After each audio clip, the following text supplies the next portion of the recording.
magsalita sila dito at pwede ko kong pakinggan kung talagang ginagawa ng barangay.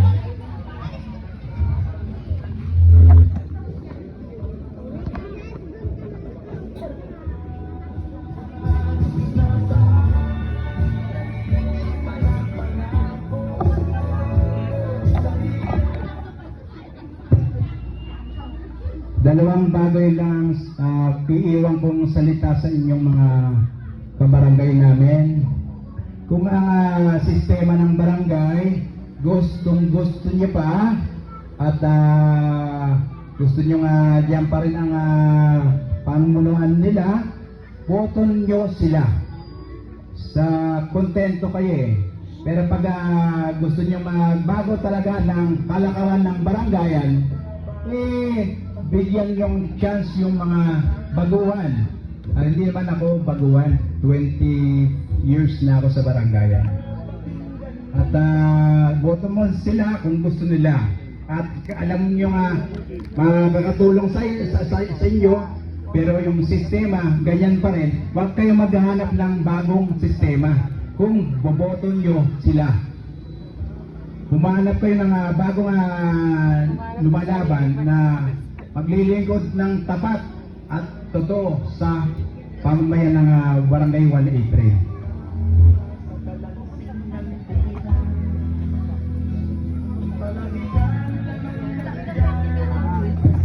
Yung pangalawa na iiwanan ko sa inyong mga nakakarinig, yung bigas, yung bibigyan ng bigas, ayuda ng tuki, sabi niya kay kung ganyan, okay na yan.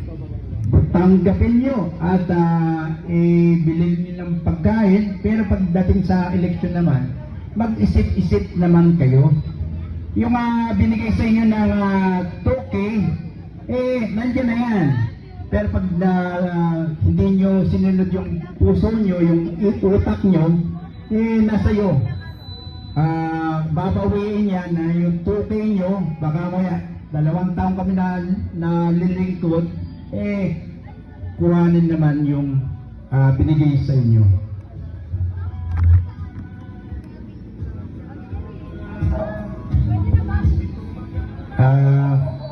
Wala na yung mga kagawan.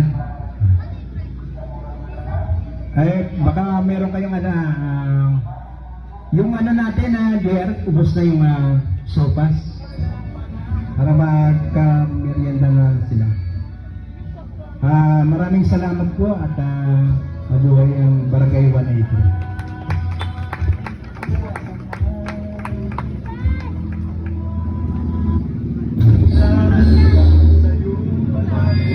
Jer, hindi ko na alala. Yung anak ni Kagawad Chito, yung 2 anak ni Kagawad Chito, katikot ko yan si Kagawad Chito.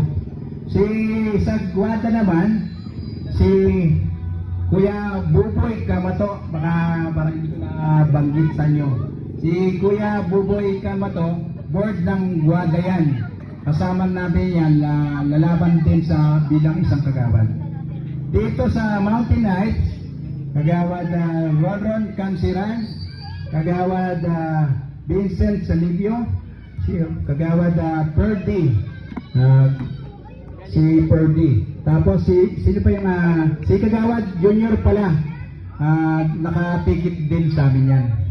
Sa Midway naman, si Kagawad Renson Briones, Kagawad Renson. Tapos wala lang. Jetson pala.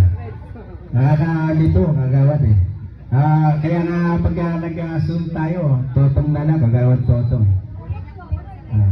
Yung mga SK, subukan nyo rin si SK Chairman Soriano, Ellen. At susubaybayan ko yung mga galaw nila ng mga SK. Lori, magbisalita ka rito. Walang SK na mahihain, kaya tunay. Magsalita ka rito. Si Kagawad Chito, yung anak niya, magsasalita. Para ma-relate niyo yung papa niya, nagpunta lang may ginagawa, pero kasama natin si Kagawad Chito. Ay ka muna, tunay.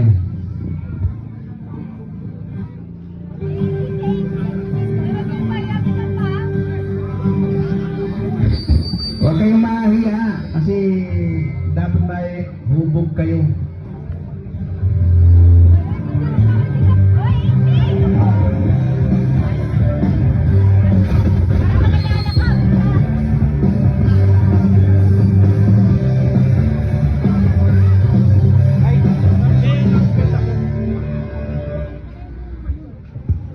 Ay, meron po meron po tayong gaganapin street mass mamayang hapon dito po sa may Everest dulo.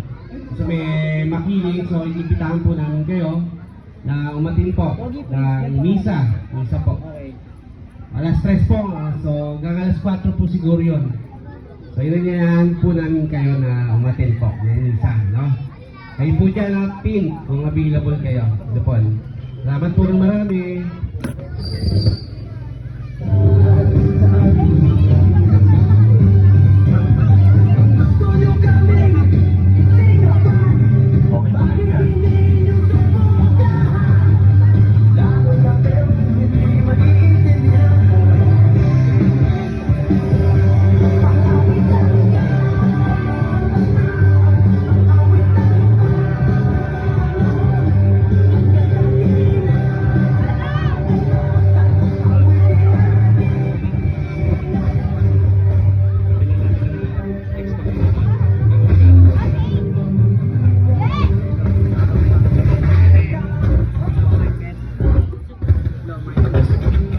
Check. Low mic test. Sound check. So yun, magandang umaga po pala sa inyo lahat. Nais ko lamang po sabihin na itong ginagawa po ng SK Team Action Kabataan Barangay 183 under Team de los Reyes na libreng pagupit para sa ating mga kabataan ay libre po para sa lahat ng kabataan ng Barangay 183 at isa lamang po ito sa panimula at pangsimula naming mga proyektong nakahanda. Kaya kung mabibigyan niyo po kami ng pagkakataon po sa ating barangay, pinapangako po namin sa inyo na hindi lamang po libreng gupit, school supply ang aming ihahandog sa inyo. Sa loob ng 2 taon po namin na pag-upo, pinapangako po namin sa inyo na 2 taon po kaming araw-araw magsaservisyo sa inyo. At 2 taon nyo rin po kami magiging boses at katulong sa loob at labas ng ating barangay. Maraming salamat po sa inyong lahat at muli ito po ang Team Action Kabataan and Team de los Reyes from Barangay 183. Aspiring SK Chairman Eldred Edred Soriano, Aspiring SK Kagawad Alan Kurt AC Espeleta, Aspiring SK Kagawad Flory Engalan, Aspiring SK Kagawad John Robert Berta Tunay, Aspiring SK Kagawad JR Kulahara, Aspiring SK Kagawad Maria Ligaya Quinto, Aspiring SK Kagawad Ronel Alcantara, and Aspiring SK Kagawad Marcelin Tiglao.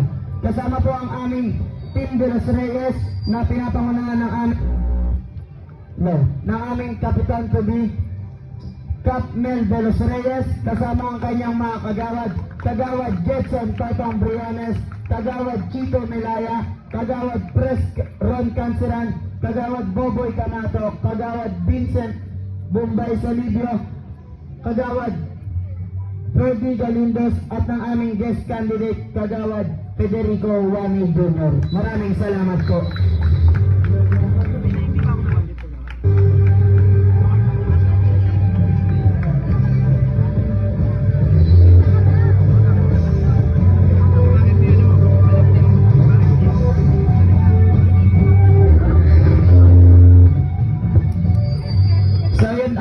Tatawagin ko lamang po yung anak ni ating aspiring Kagawad Chito Melaya para po magbigay ng konting mensahe na pinapasabi po ni Kagawad Chito Melaya.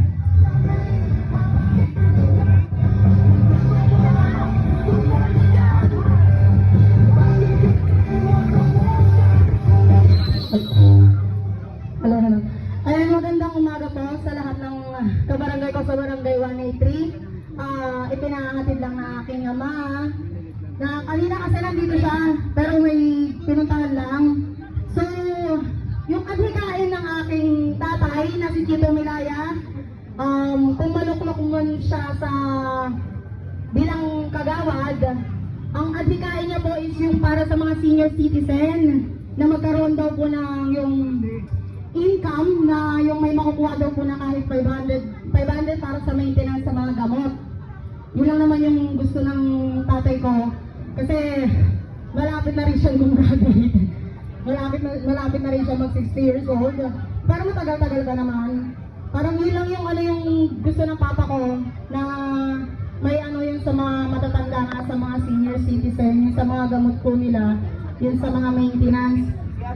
Mabigyan po ng ano, yung mga income, yung mga kailangan na gamot, yun lang naman po. Maraming salamat.